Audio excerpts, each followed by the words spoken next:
Hi, everybody. I know I said it was going to be once a month, right? I just wanted to do a quick share today. So I decided that I was going to start a new journal. And this journal is for me. Ken and I are going on an Alaska cruise next year. So I like to journal and I like to go to Walmart and get little photos printed of the pictures and then kind of disperse them throughout the journal, write around them. I'm telling you, this camera is making me look super dark. I can guarantee you I am not this dark. So yeah, it's weird, very weird. I wish I was that dark, but anyway, so this is my Softly Steampunk. I'm just doing some inking today. It's going to take me a while. We're not going till next year, so I'm not in a big rush. I'm not selling it, so not a rush. I decided I was going to do an envelope cover because I haven't done one in a really long time. So this is it. This is finished. I am going to get 2 signatures in this. So what I did was I made a little ridge. So there is a center, but I kind of just bent it so that I will get a signature here and one here. They'll be really close together, but at least I'll get them both in. So after I'm all done Mod Podging and the whole bit, I just kind of, work it and get it, flatten it out a bit. I did leave a pocket at the back, but I tucked the envelope, instead of folding it inside, I tucked it inside and glued it down because I have these. So they're little tuck spots because the envelope was quite large. So I folded up the excess. I covered it in tissue paper. And honestly, oh no, you know what this is? This is the Tim Holtz tissue that you get in a box. And then I distressed the heck out of it. And I also use these. Now, I was trying to tell you about these. This is the, I hope you can see that. I can't zoom in on this because it's my phone. So this is the Art Alchemy Prima Antique Brilliance Wax. Now, having said that, I have actually thrown a few of these out because of not using them for a really long time. What ends up happening is they get a mold on them. This one is good. When I open it up, it was good.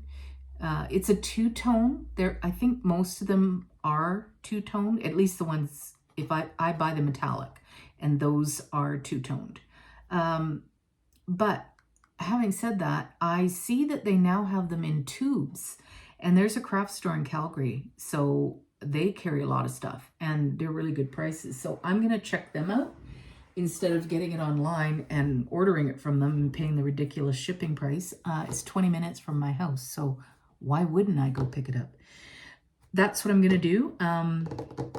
Anyway, I've cut all the ephemera out. I do have a video on this completed journal, and I'm not sure, but I think I've already made it twice.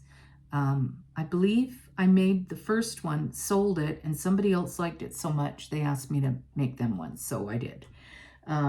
Anyway, I've decided it's going to be pretty minimalistic just because it is for journaling. I haven't quite figured out how I'm going to get photos in here. Normally I add like fold outs so that you can glue a few and then fold them back in, and that takes up a lot of room. And all I've done is just, tea stained and then a picture and then a tea stained, and all of the tea stained ones I am going to do this. I like the lines, and I get that with this. So if you've got packaging that is corrugated, lots of times when you I buy a lot of stuff. I just admitted that on film, so pretend you didn't hear that. I buy a lot of kitchen stuff, right? And typically the bigger items come with dividers in them. If you buy plates, the same thing. Usually corrugated is in between the plates. And so I save the narrower ones. And I've done a video on this a long time ago. What I do is I cover it in a light coating of Mod Podge, let it dry, and then it just seems to not soak in the ink. If you don't do that, your ink soaks into the cardstock, and then you go to print on the page and you hardly see anything. So I find this works well, and then you can wipe it off if you want. See, I still got ink. I've got ink on my hands now because it doesn't dry on the Mod Podge. So yeah, now I better wipe my hands off. So yeah, altogether there are 12 printed pages, and then there's 12 plain. So, you know, that's 24 right here because, well, no, it's more than that, right? Yeah, because that's 48 pages just with this. And then not all of these can be written on the front. Some of them can, like you could do a bit of writing on there, but I've included, you know, the writing on the back side of it. So since there are 12, that means there's 24 of that. So there's over 60 pages of writing. Now, I probably won't fill that with writing, but I might, you know how you keep, I do anyway, I keep junk basically that you pick up, you know, when you're doing tours and stuff like that. And so I figured that would be, you know, a good spot to just tuck brochures and things like that in. But there will also be the envelope in the center. So I'll be able to keep like ticket stubs and different things like that. I've never been to Alaska, so I have no idea what's in store for me other than the fact that it's a little cold.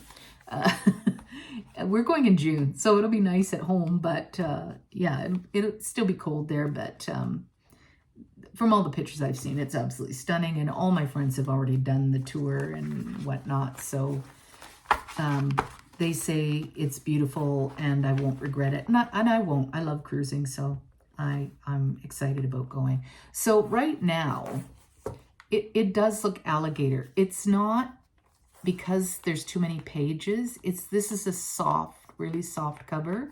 So the back, because there's no glue in between this, that means it's got wiggle room and bendability. So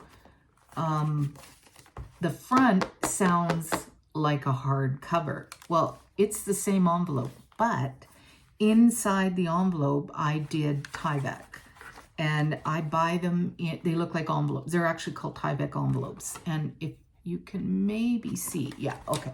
So you see the white in there? That's Tyvek.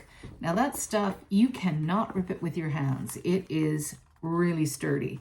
And I love using it in the envelopes. But because I didn't glue both sides, I don't have that same hardness to it.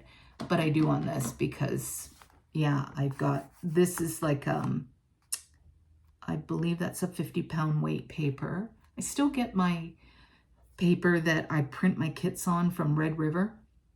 I know it's expensive for Canadians because our dollar's really horrid, and shipping costs are pretty high when it comes from the States. But when I put in an order, I put in a good order, and then I don't have to order it for years. So, plus I already had kits printed out. Like this was already printed out. But I did print out a new kit, so I'm already thinking about my next journal. You know, when you're like me, your brain just never shuts off. So this is going to be my next kit, the Bellissima. Now, a lot of you that follow me asked about my printer, and I had the Hewlett-Packard, and I did love my Hewlett-Packard. I have to say, I really did. And I was on the print program. I don't know if they even still have that, but I got rid of it when it broke down. I was like, okay, I'm done. I think I bought 2 in 2 years. It was ridiculous. So I decided to try something new. So this is the Epson, and it's the Eco tank. So you just buy the ink, which you can get at Costco fairly cheap, because to get an ink cartridge for a Hewlett-Packard, like a single one was $50 at the time. Now this is 5 years ago. And you can get 4 big containers of the Eco. I think it's $100 at Costco, which is a phenomenal price because it's way more ink than you would get in the other, and it lasts a long time, and it gives really good results. I don't know if that's really I hope it's showing for you because it's so bright and smooth looking. It actually, I didn't even realize that the clock was blue until I opened up my photo and enlarged it on my screen, and I was like, oh my goodness, it picked up the royal blue in there, and all my other ones printed black, so kind of weird. But anyway, I printed out you know, the whole kit, front and back. So that's done and waiting. I have done no ephemera for this one because I don't know what I'm doing yet. I have, you know, I have it. I just don't know if I'm going to print it out and use it. Not sure. Anyway, that's my share. So today I'm spending the day in this gorgeous blue sky day inking. Because, yeah, I've been a little nauseous the last few days. And, yeah, it's an ongoing thing. I've been diagnosed with diabetes, so I'm on medication. I'm not insulin dependent, which is great. I am a type 2, but I'm just oral pills. But I am on Ozempic because I don't lose weight. Like I just don't. And I never had an issue before, but then, you know, I just kept gaining and gaining and gaining, and several times had been diagnosed borderline diabetic. And I guess because of the long period of time from seeing our doctor in BC to finally getting one here in Alberta, and then he wanted the whole works, blood tests and, you know, full physical and everything. And that's when, you know, they said, no, you're diabetic. So now there's no borderline anything, and it meant medication. So the Ozempic can really kick your butt. Now, it's working though. I've lost 42 pounds. So in 4 months, I lost 42 pounds. Not that that's why I'm taking it. I'm taking it for my pancreas. That's what it's for. Mine was overactive, so I was producing way too much insulin and not expelling the insulin before new insulin produced. So I was really suffering, and that's why I was gaining weight. So now that my pancreas is working properly, my body no longer needs to hold on to anything. It's letting it go, which, you know, when I was younger, I never struggled with losing weight or being tired or anything. Now I'm going up and down my stairs with no knee issues. I'm not tired and wanting to go to sleep at 1 o'clock in the afternoon. I feel fantastic. I have a long way to go still, but that's not really the reason I'm taking it. It is a bonus, but the side effect is nausea. Having said that, the first 4 months I was on a really low dose, and it took about 3 months, and then the nausea went away and I was good.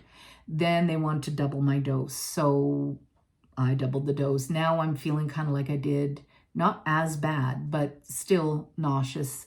And so I figure I probably got another couple of months before that settles, and then they'll probably want to up my dosage again. I don't know. It'll depend on my blood work, which I think I get in the next month and a half. I go back for blood work, and I did really great though my first blood test. So the very first one was 8.7, which is diabetic. Second one went down to 6.1, only 3 months. So that's really good. So that's considered pre-diabetic, which is usually where I was before I got diabetes. And so now I'm really hoping that the next one will be in the 5 range, because then that is under control, 100%. So, yep, I'm feeling great. And I know I'll be on Ozempic for life, but that's okay. It's a little teeny tiny little needle, doesn't even hurt much. Unless your husband sticks it in your leg for you. Yeah. But yeah, it's good. It's once a week. It's not like it's every day. So that's great. Could be worse. I could be on insulin and have to take it, multiple times in a day. So that's my update. I'm going to enjoy sitting here just listening to my music and inking pages. So you guys have a great day. Bye. Oh, where's my clicker? Okay, I'm clicking you off now. Bye.